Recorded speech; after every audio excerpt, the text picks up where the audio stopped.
my strength, why have you forsaken me? Why are you so far from helping me and from the words of my groaning?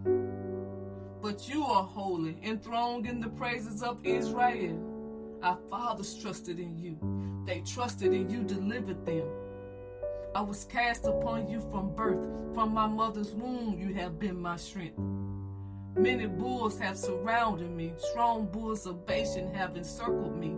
They gape at me with their mouths like a raging and roaring lion. But you, O higher, do not be far from me, O my strength. Hasten to help me. Save me from the lion's mouth and from the horns of the wild oxen. I will declare your name to my brethren. In the midst of the assembly I will praise you. For the kingdom is highest, and he rules over the nations. All future generations shall serve him. It will be recounted of the Lord to the next generation. They will come and declare his righteousness to a people who will be born, that he has done this. Now the feast of unleavened bread drew near, which is called Passover. Then came the day of unleavened bread, when the Passover must be killed. When the hour had come, he sat down, and the 12 apostles with him. Now there was also a dispute among them as to which of them should be considered the greatest. And the Lord said, Simon, Simon, indeed Satan has asked for you, that he may sift you as wheat. And he said to them, when I sent you without money bag, knapsack, and sandals, did you lack anything? So they said, nothing. Coming out, he went to the Mount of Olives as he was accustomed, and his disciples also followed him.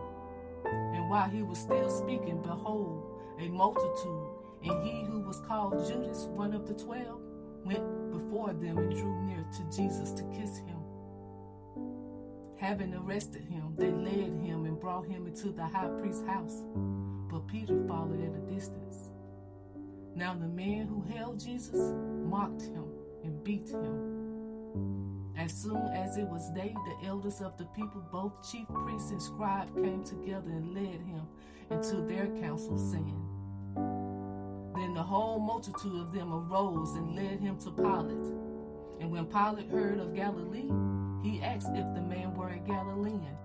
Then Pilate, when he had called together the chief priests, the rulers, and the people, now as they led him away, they laid hold of a certain man, Simon, a Cyrenian, who was coming from the country, and on him they laid the cross, that he may bear it after Jesus. Now it was about the 6th hour, and there was darkness over all the earth until the 9th hour. Now behold, there was a man named Joseph, a council member, a good and just man. Now on the first day of the week, very early in the morning, they and a certain other women with them came to the tomb, bringing the spices which they had prepared. Now behold, 2 of them were traveling that same day to a village called Emmaus, which was 7 miles from Jerusalem. Then they drew near to a village where they were going, and he indicated that he would have gone farther. Now as they said these things, Jesus himself stood in the midst of them and said to them, Peace to you. Then he said to them, These are the words which I spoke to you while I was still with you, that all things must be fulfilled which were written in the law of Moses, in the prophets, in the Psalms concerning me. And he led them out as far as Bethany, and he lifted up his hands and blessed them. In Jesus' mighty holy name,